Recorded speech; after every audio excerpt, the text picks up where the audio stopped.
शिवरात्रि के मौके पर चारों ओर बम बम भोले के जयकारे सुनाई देते हैं। सदा शिव भोलेनाथ से जुड़ी ऐसी ही एक पौराणिक कहानी हम आप तक पहुंचा रहे हैं।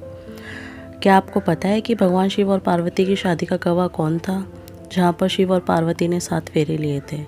आज हम महादेव के ऐसे ही ऐतिहासिक मंदिर के बारे में जानेंगे। इस मंदिर के बारे में कहा जाता है कि यहाँ 3 युगों से अखंड ज्योत चल रही है, जिसके दर्शन मात्र से ही मानव को मोक्ष की प्राप्ति होती है। हम बात कर रहे हैं त्रियोगी नारायण मंदिर की। देवों के देव महादेव सनातन धर्म के सबसे महत्वपूर्ण देवताओं में गिने जाते हैं। ऐसा कहा जाता है कि भगवान शिव देश दुनिया के हर कण कण में विराजमान है। आगे की कहानी शुरू करने से पहले हमारे चैनल को जरूर सब्सक्राइब करें और लाइक शेयर जरूर करें।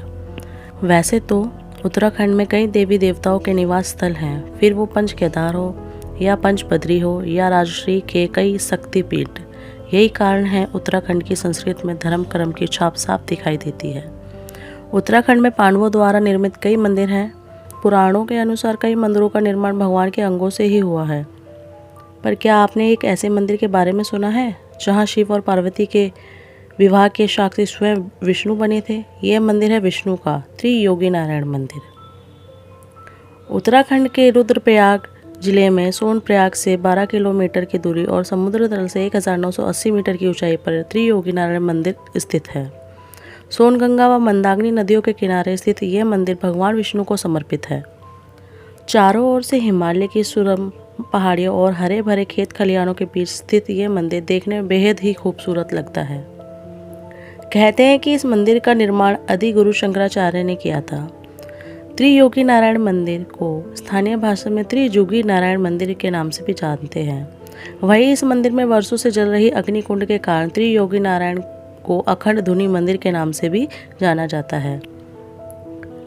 इस मंदिर के प्रांगण में 4 कुंड हैं: सरस्वती कुंड, रुद्र कुंड, विष्णु कुंड व ब्रह्म कुंड, जिसमें मुख्य कुंड सरस्वती कुंड पास में मौजूद तीनों कुंडों को भरता है।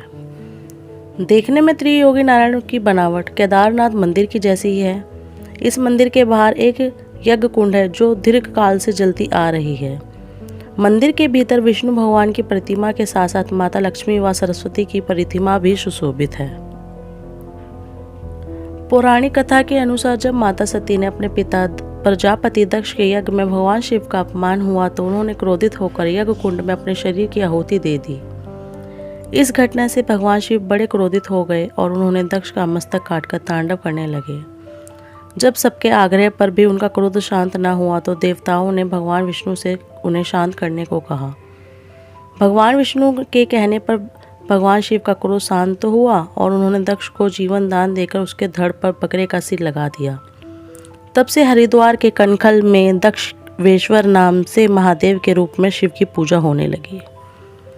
इस घटना के बाद भगवान शिव समाधि में चले गए और उसी बीच ब्रह्मा के वरदान से ताड़कासुर ने तीनों लोकों पर विजय प्राप्त की और ताड़का ने यम पर चढ़ाई करके उन्हें भी पराजित कर दिया। हारने के बाद यम पौड़ी के स्थित क्यूकालकेश्वर मंदिर में शिव के ध्यान में बैठ गए। ताड़कासुर को वरदान था कि उनकी मृत्यु शिव पुत्र के हाथों ही होगी, इसलिए ये सारे घटना कर्म उसी का परिणाम था। उधर महादेव समाधि में थे तो दूसरी तरफ हिमवंत क्षेत्र में राजा हिमावंत के यहाँ पर माता सती ने पार्वती के रूप में जन्म लिया। कहते हैं कि माता पार्वती शिव के रूप से अति मोहित थी और उन्होंने शिव को पाने का बहुत प्रयास किया, पर वो असफल नहीं। उधर यम की दया कंकाल में परवरित हो गई तो भगवान शिव ने अपनी समाधि छोड़कर उन्हें दर्शन दिए व ताड़कासुर की मृत्यु के लिए उन्हें आश्वस्त किया और तब से पौड़ी में स्थित ये स्थान क्यूकालकेश्वर के नाम से प्रसिद्ध हो गया। माता पार्वती के रूप से जब शिव मोहित नहीं हुए तो माता पार्वती कोरी कुंड में शिव की तपस्या में बैठ गई। पार्वती की कठोर तपस्या से शिव बड़े प्रसन्न हुए और उन्होंने दर्शन दिए। स्थानीय कविगंतियों के अनुसार माता पार्वती ने शिव से विवाह का प्रस्ताव दिया और दोनों ने गुप्त काशी के नज़दीक त्रियोगी नारायण मंदिर में विवाह कर लिया। कहते हैं कि विवाह को औपचारिक रूप देने के लिए भगवान विष्णु ने माता पार्वती के भाई का कार्य किया, तो वहीं ब्रह्मा जी ने पुजारी बनकर इस विवाह की सारी धार्मिक क्रियाओं को पूरा कराया। विष्णु की नाभि से इस मंदिर में स्थित जल धारा का निर्माण हुआ और इस जल से बने रुद्र कुंड, ब्रह्म कुंड व विष्णु कुंड में देवताओं ने स्नान किया। हिमवंत प्रदेश का ये पूरा क्षेत्र माता पार्वती व शिव के विवाह का साक्षी बना था। तब से ये स्थान त्रियोगी नारायण मंदिर से नाम से प्रसिद्ध है। उनके विवाह के बाद कार्तिकेय का जन्म हुआ, जिसे ताड़कासुर का वध कर तीनों लोगों को आज़ाद कराया गया। कहते हैं मरते समय ताड़कासुर ने भगवान शिव से क्षमा मांगी और भगवान शिव ने तब से ताड़केश्वर के नाम से भी जाने लगे। इस मंदिर से जुड़ी मान्यता है कि मंदिर के आंगन में स्थित अग्निकुंड, जहां शिव और पार्वती की शादी हुई थी, उस अग्निकुंड की ज्वाला वर्षों से जलाई जा रही है। कहते हैं कि जो व्यक्ति इस कुंड में लकड़ी को प्रज्वलित करता है और उसकी राख को अपने पास रखता है तो उनके वैवाहिक जीवन में हमेशा सुख समृद्धि बनी रहती है। वही प्रांगण में स्थित कुंड के जल से जो एक बार स्नान करता है तो बाजपन जैसी समस्याओं से भी निदान मिल जाता है। पौराणिक ग्रंथों में ऐसी मान्यता है कि त्रियोगी नारायण मंदिर की स्थापना केदारनाथ और बद्रीनाथ धाम से भी पहले की है। वेदों के अनुसार त्रियोगी नारायण मंदिर की स्थापना त्रेता युग में हुई थी। इस स्थान पर भगवान विष्णु ने वामन देवता का अवतार लिया था, जबकि केदारनाथ व बद्रीनाथ द्वापर युग में स्थापित हुए। तो फ्रेंड्स, त्रियोगी नारायण मंदिर ही भगवान शिव और पार्वती का विवाह का साक्षी है।